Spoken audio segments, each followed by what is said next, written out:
Ups, creo que me agarraron leyendo a Catalina la Grande, el libro de el genial John Haslip.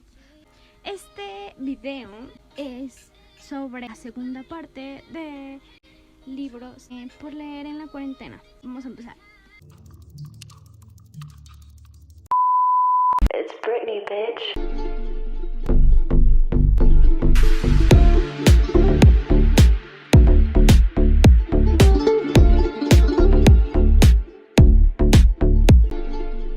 Bienvenidos de nuevo. Hoy les tengo una gran selección de libros de novela histórica, los que me han encantado a mí.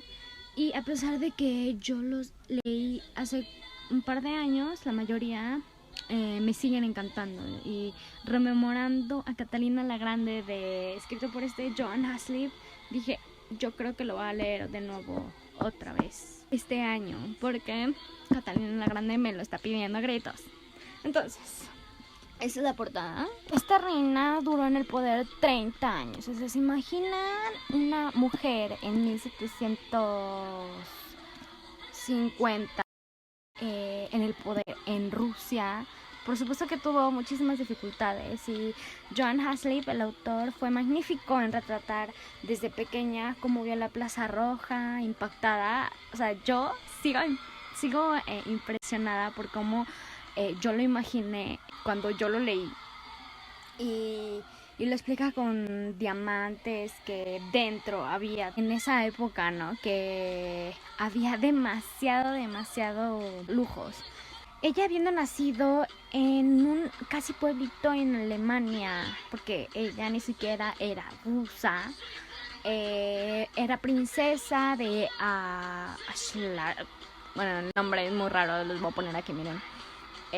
Era una princesa de bajo dote, entonces era así como de, eres princesa pero no tienes nada que ofrecerme, bye.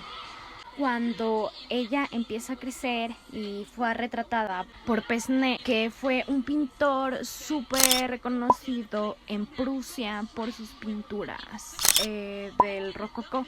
Entonces, obviamente, al ser adolescente, y eso era como una selfie en ese tiempo, le llegó a las manos de Federico, rey de Prusia. Y el hombre empezó a atraerla hacia él porque pues, le gustó, obviamente, y dijo, puedo y lo quiero, entonces la voy a traer, y empezó a tener importancia en la política. Muy bien, vas a ver ahí el recorrido que ella tuvo ahí y lo loco que después estaría su esposo. Posteriormente, Catalina fue casada por la tía de Pedro III de Rusia. Y ahí es cuando viene la locura total, porque se da cuenta de que en una de las cartas que Catalina misma escribió, dice que este hombre era cruel, que le gustaba golpear a los hombres, yo me imagino que a los esclavos, y que le gustaba matar a los animales. Entonces, creo que sabremos del tipo de persona que era. Y sí, el libro totalmente habla de eso, de los amoríos de Catalina, que me encanta Potemkin, no saben, nos apareció una novela así de romance de esos, de, no sé, de Lisa Kleypas, o algo así. Entonces, muy recomendando este libro. Yo siempre le voy a dar 5 de 5 estrellas, muy bueno. El segundo libro es de un César que toda Roma le temió. Les voy a dejar un segundo para que piensen y adivinen quién es. ¿Listo? Bueno, empieza con C.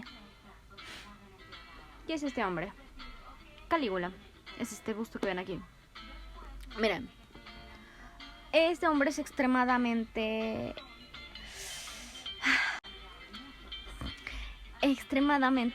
arrogante, egoísta, todo lo que un César no debería de haber sido, todo lo contrario, lo que no se debe de ser, pero él lo rompe todo. Él es alguien trastornado por cómo vio a sus papás siendo asesinados literalmente por el hermano de su papá, cómo lo llamaban botitas, cómo lo veían y lo amenazaban en que si no seguía bailando él moriría, como él desde chiquito vio violencia, la sangre, el anhelo del poder y lo que podía él hacer después, teniéndolo. Yo pienso que Calígula, al haber estado tan cerca de eso y al haber tenido esas experiencias de niño, por supuesto que al tener el poder dijo, yo ya no vuelvo a ser vulnerable. Entendible en cierto punto, pero él llegaba a una crueldad impresionante.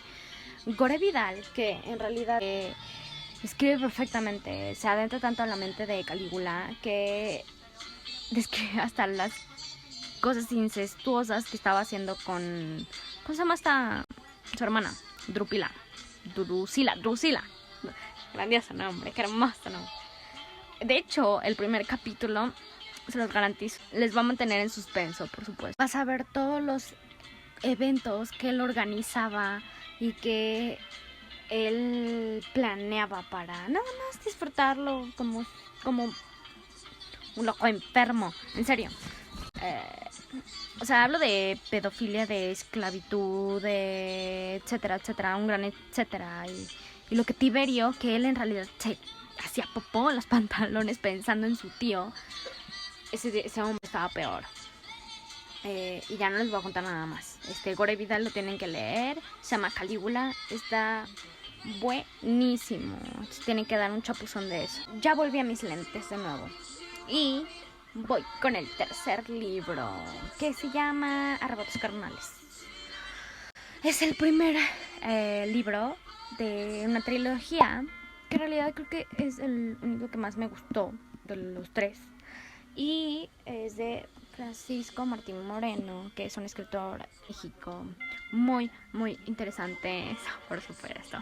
Aunque se supone que es el lado perverso erótico de lo que hicieron estos personajes de la historia de México, pero no es literatura erótica, para nada.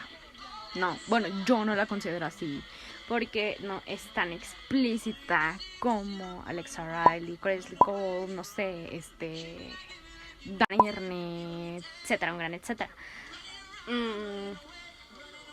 Aquí es más o menos así como de, ay, besar, se tocaron la mano, embistieron. Y ya, o sea, no es explícito. Yo le daría una puntuación de 4, así, de plano.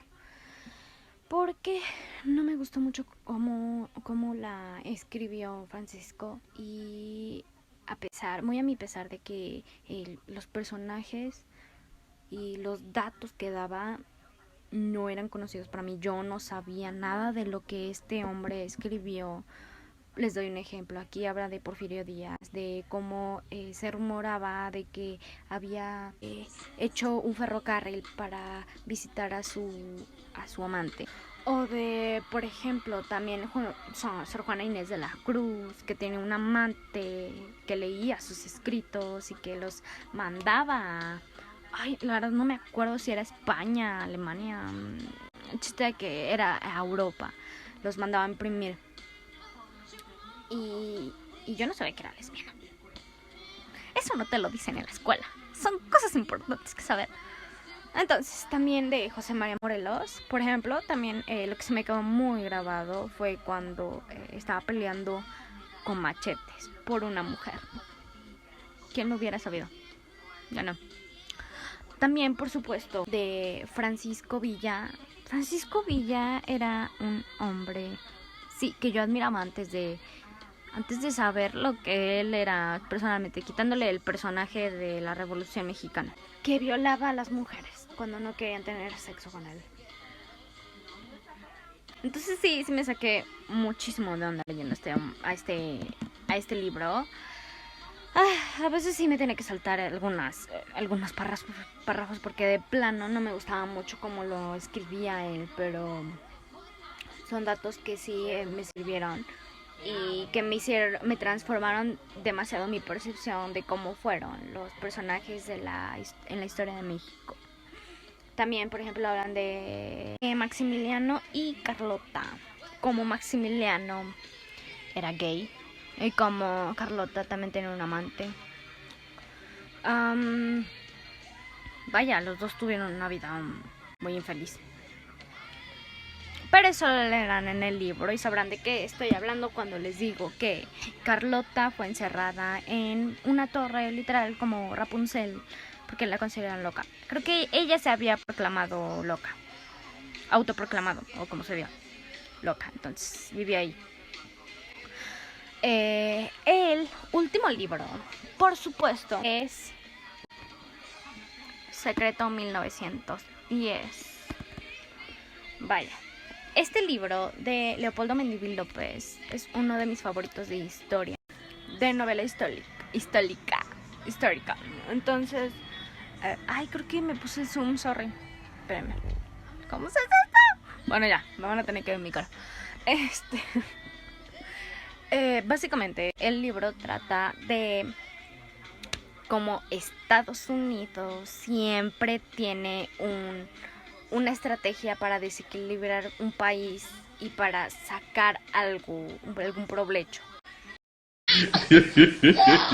Socialmente, económicamente, materialmente, como en México, que fue en este libro, fue el petróleo.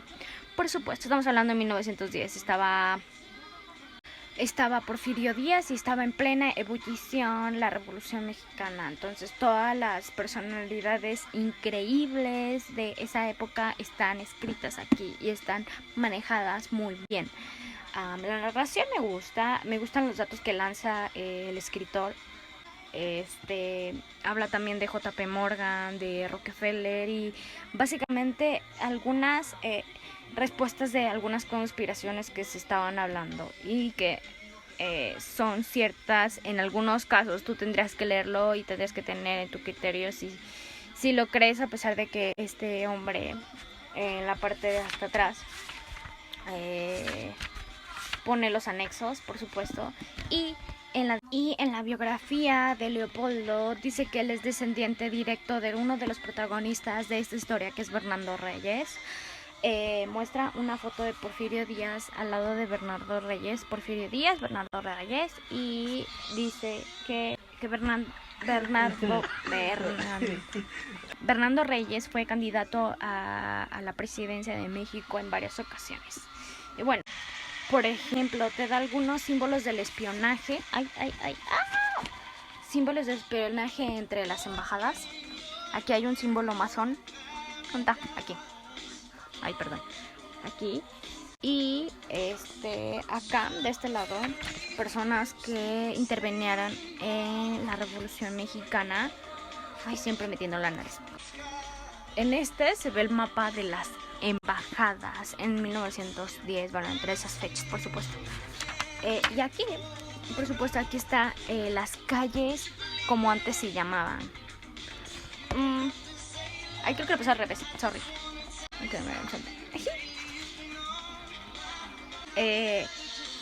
Toda la información que este libro contiene no está en anexos, está en el sitio www.psi-code.com/secreto1910.htm. Entonces todo eso está documentado. Por supuesto, el haber sido directo de Bernardo Reyes tiene información. Entonces léanlo, me dicen qué les pareció. Si ustedes son de México, si les interesa la historia de México, es muy buena opción para empezar. Bien, chicos, este fue mi review de estos 5 libros que me han encantado, que hablan de la historia, ya sea de México, de Rusia, de Italia. Entonces, por favor, háganme saber si les gustó alguno, si ya habían leído alguno. Los estaré viendo en el próximo video, que yo creo que voy a actualizar antes un libro que me gustó mucho, que se llama Lucas y yo. Los veo a la próxima. Bye.